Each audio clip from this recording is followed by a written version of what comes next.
বৃশ্চিক রাশির ক্ষেত্রে কিছু জিনিসপত্র আগে বুঝতে হবে, কারণ এই যত আমরা পিছনের দিকে রাশিতে আসবো তত একটা সেগুলোর ওপর এই রাহু বা শনির এর প্রভাবগুলো একটু প্রকটভাবে পড়বে। আচ্ছা, কারণ আমরা তাদের কাছাকাছির দিকে যাচ্ছি। ঠিক আছে, এবার বৃশ্চিকের ক্ষেত্রে আমাদের যদি দেখি তাহলে আমাদের রাহুর পজিশন 4th হাউসে বসে আছে বৃশ্চিক রাশির প্রসপেক্ট থেকে যদি ধরি, এবং 5th-এ আমার স্যাটার্ন বসে আছে। এবং বৃশ্চিক রাশির ক্ষেত্রে শরীর স্বাস্থ্যের দিকে যদি আমি বলি, বৃশ্চিক রাশির ক্ষেত্রেও কিন্তু শরীর স্বাস্থ্য মোটের উপর একটা ভালো থাকবে। ঠিক আছে, মোটামুটি যেটা অন্য রাশির ক্ষেত্রে দেখছিলাম, যেটা শরীরের প্রবলেম বা যেটা দেখছিলাম, বৃশ্চিক রাশির শারীরিক জায়গাটা হয়তো ঠিকঠাক থাকবে, সেরকম ট্রাবল দেবে না। কিন্তু যে জায়গাটা বৃশ্চিক রাশি সব থেকে সচেতন হওয়া উচিত সেটা হলো ঘর, বাড়ি। কারণ সেখানে কিন্তু পারিবারিক একটা প্রবল অশান্তি, সেই যোগটা কিন্তু বৃশ্চিক রাশির ক্ষেত্রে দেখা যেতে পারে। আচ্ছা, এটা কি লগ্নের ক্ষেত্রেও একই?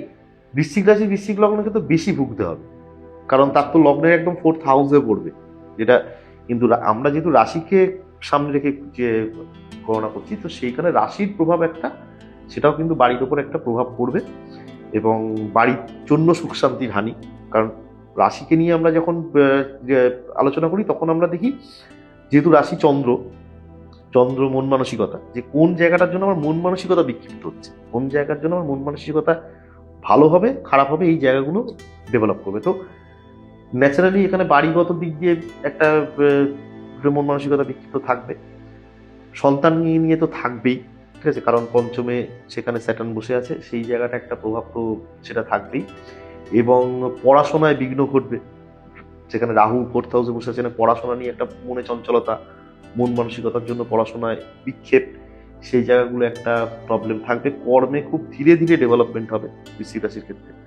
ডেভেলপমেন্ট আছে, ডেভেলপমেন্ট আছে, সেটা যত বছরটা আস্তে আস্তে আস্তে আস্তে এগোবে থাকবে, তত আস্তে আস্তে আস্তে আস্তে বৃশ্চিক রাশির ক্ষেত্রে সেই ডেভেলপমেন্টটা আমরা দেখতে পাবো। কিন্তু সন্তানকে নিয়ে এবং এই জায়গাগুলো কিন্তু একটুখানি দেখতে হবে, সন্তানকে নিয়ে বা বাড়ি নিয়ে একটা প্রবলেম থাকবে।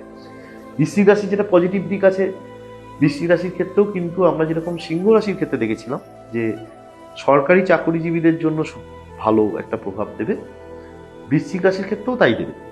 আচ্ছা, সরকারি কারণ কানেকশন একটা দেবে বৃশ্চিক রাশির ক্ষেত্রে, এই জন্য দেবে কারণ বৃশ্চিক রাশির রেসপেক্টে আমরা সিংহটা 10th হাউসে পাচ্ছি, প্রফেশনের জায়গায় পাচ্ছি, সেখানে কেতু বসে আছে।